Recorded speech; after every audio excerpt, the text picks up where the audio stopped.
welcome to Word on the Street. This is Holly Viers filling in as host again this week, and today we're turning the tables a little bit. I'm going to be interviewing content director Rob Walters about his experience covering the Oscar Smith execution back in May.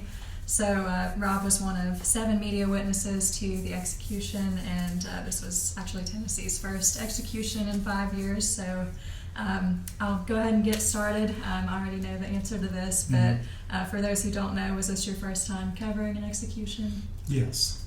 Okay. Yeah. And you were a backup before?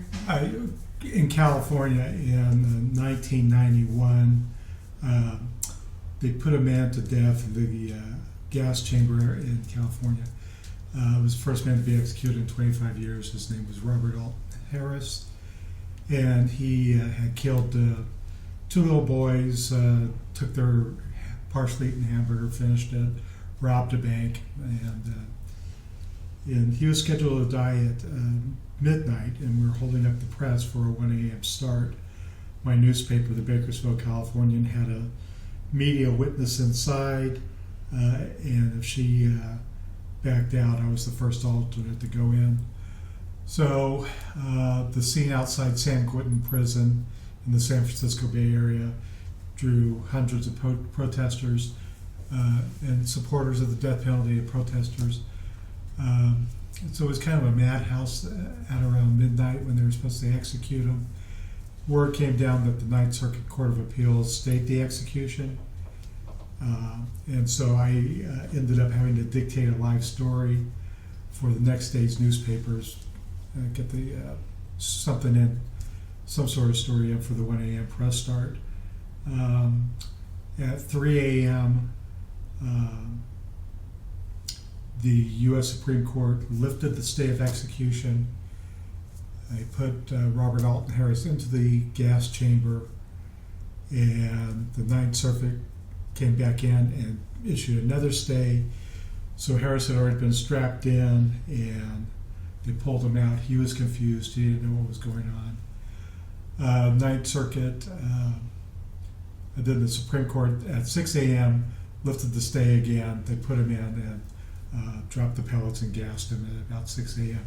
About the same time that newspapers were hitting doorsteps and driveways saying that the execution had been stayed. But that was in 1991. These days we had put something up to the website very quickly and get the news out. I drove around to the back of the prison to pick up my colleague, and I saw the father of one of the boys who had been killed, and I talked to him, and he said that when they strapped Harris in for the last time, he rolled his head back, made eye contact, and mouthed the words, I'm sorry. Mm-hmm. So we were able to get that into the next day's newspaper. Mm-hmm. Okay. So I'm interested in hearing a little bit more about the selection process for this. How did you let the state know you were interested in covering the execution, and what was that process like to getting selected? The state put out a call for media witnesses about a month before the scheduled execution, and I put in the application for it. And then on Friday, May 2nd, I was notified that I've been selected as one of the media witnesses to the May 22nd execution. Okay. So once you found out you'd been accepted, what sort of prep did you do, if any, leading up to it? I just read stories about the crime, about Oscar Smith and what he did and who he killed, and it was his estranged wife and her 2 children, Jason, and who was 13, and Chad, who was 16. And those murders happened. They're pretty grisly. They were cut from throat to throat and shot, and from ear to ear across the throat and shot. And that happened on October 1st, 1989. And then about a year later, in 1990, Smith was convicted of all 3 murders and sentenced to die. Okay. So let's kind of go into the day itself and just kind of walk us through what you saw and experienced throughout the day. The day started out with media witnesses were required to be at the River Bend Correctional Institute at 7:45 a.m. We had to enter through a series of checkpoints to even get into the prison. Then they gathered us. We had assigned parking. They gathered us under a tent outside the prison, and as soon as everybody arrived, we were escorted into the prison. And we were put in a conference room for about 75, 80 minutes. Then about 9:45, they came and escorted us inside to the middle of the prison. You had to pass through a series of gates and doors and chambers, and then they put us in a smaller conference room. We were scheduled to go in into the witness room at 10 a.m. On Thursday, the 22nd of May. But we're not sure what was going on. There was some sort of delay. The Department of Correction Commissioner Frank Strada poked his head into the small area where we were waiting and just said, I want to thank everybody for what you're doing. Then finally, about 10:15, we were escorted from the smaller conference room to the witness room. We entered the witness room at 10:16 a.m. And the room wasn't very big, had about 20 chairs, and there was a panel of 4 windows. The blinds were shut. What you could see in the windows was your own reflection. But we could hear almost immediately someone praying on the other side of the wall, on the other side of the windows, and it was hard to hear because the microphones weren't on, and the rooms were made of concrete, gray prison, gray blue concrete cinder block. But we could hear occasionally the spiritual advisor, her name was the Reverend Monica Coakley. We could hear her say, "Have mercy," or "Dear God," or "Oh Lord," little bits, but we couldn't, and there seemed to be a pattern as she was talking. So I don't know if it was a ritual of prayers or what. We were given a heads up that by one of the correctional officers that they'd be turned the lights off, and we could be given about a minute to adjust our eyes. She warned us that the room would go completely black, completely dark. Without warning, after about a minute, the blinds lift, and across the 4-window panel of 4 windows, and you could see Smith strapped to a gurney. We had a side view of him. It was a stainless steel gurney. He was wearing a yellow jumpsuit with a white sheet kind of pulled up to his midsection. Coakley had her hand on his shoulder, and she was blocking his our view of his face. We could see that his hands were wrapped in medical tape, and there was IVs in his right arm. A man in a dark suit came over and asked Coakley to move to the other side of the gurney so that we could see his face. And she continued to pray over him. Then we heard a man's voice, a loud, booming voice, say, "Oscar Smith, do you have any last words?" And Smith answered, "Yes, I do." His voice was loud, raspy, and then he proceeded to talk for about 3 minutes, directing his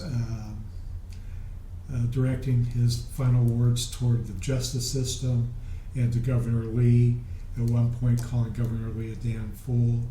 Said men were dying in the prison for deeds they didn't do, and he said the justice system was broken, and that he, meaning Governor Lee, had the power to stop the execution. His last official words were "thank you," and then he turned to Coakley and they locked eyes. Um, and some of the final things I could hear as his voice grew faint was he said, "I didn't kill her," and Coakley said, "Save a seat for me at the banquet table." About 10:40, there's a digital clock that hung on the wall as we looked straight through opposite us. There was a digital clock so we could see the time. Below that was a mirrored window. That's where the executioner was. And next to the mirrored window was a small little door. At 10:40, we see a hand come out, place a rock on a ledge. That we believe signaled the start of the lethal injection. And at about 10:41, Coakley backed away from Smith, leaned up against the wall, recited the Lord's Prayer. She had a red Bible. She read a passage from that, and she closed her eyes and just tilted her head. At that point, you could see, we were just watching, and Smith's chest it had been rising and falling. That slowed. After a couple of minutes, there was some discoloration to his face. He had a big, shaggy white beard. To me, it looked like it was a light blue. I did not see any sign of a struggle. I did not see any twitching or jerking, heaving of his chest or anything like that. To me, it appeared that he went to sleep. At 10:45 a.m., a man in the black suit came over, closed the blinds, but we could still hear what was going on in there. Another man, presumably the doctor, came in and said, "Remove the straps." He asked for a stethoscope, and I heard him say no pulse, no perspiration, some other things. They was checking for signs of life. And then he declared Smith dead at 10:47. About a minute after that, a man's voice came across the speaker in the witness room, and he said that the sentence of the state of Tennessee has been carried out. Witnesses may exit. They held us up for about 2 minutes. The family of the victims were escorted out first. It was Mike Robards and Terry Osborne, brother and sister, aunt and uncle. They were escorted out first, and then we were escorted out very quickly back through the prison, out to the parking lot where they had a press tent set up, and we immediately went and spoke at a press conference to say what we saw. Okay. So kind of talk about what was going through your mind during the experience and what you were feeling during that time. Did you have any sort of, stress or anxiety about it, or? No, because once the blinds lifted, your reporter brain kicks in. My job was just there to observe and report. And and really, as everything was going on, it was just scrambling to take notes, making sure that I was looking at everything, watching everything, and there was more anxiety, I felt like, at the press conference. Mm-hmm. Okay. So why did you feel it was important to cover this and to share the experience with the public? Yeah, well, we don't live in a third world nation. We don't live in a communist country.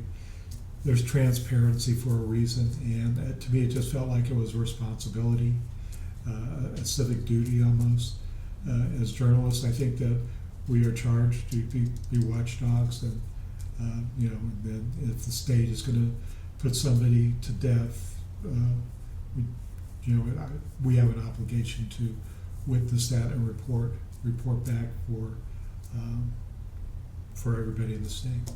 I'll just add that there are a couple of people from our area on death row. There's one from Washington County and one from Sullivan County.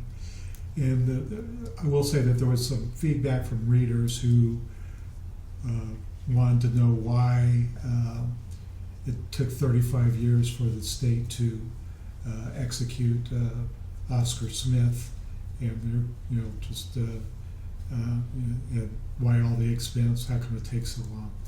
But that's the kind of feedback I've heard from readers. Mm-hmm. Okay. Well, I appreciate you sharing your story, Sure. and if anyone would like to reach out for more information, you can definitely email us. But that does it for this episode of Word on the Street. We appreciate you all tuning in, and stay tuned for the next episode.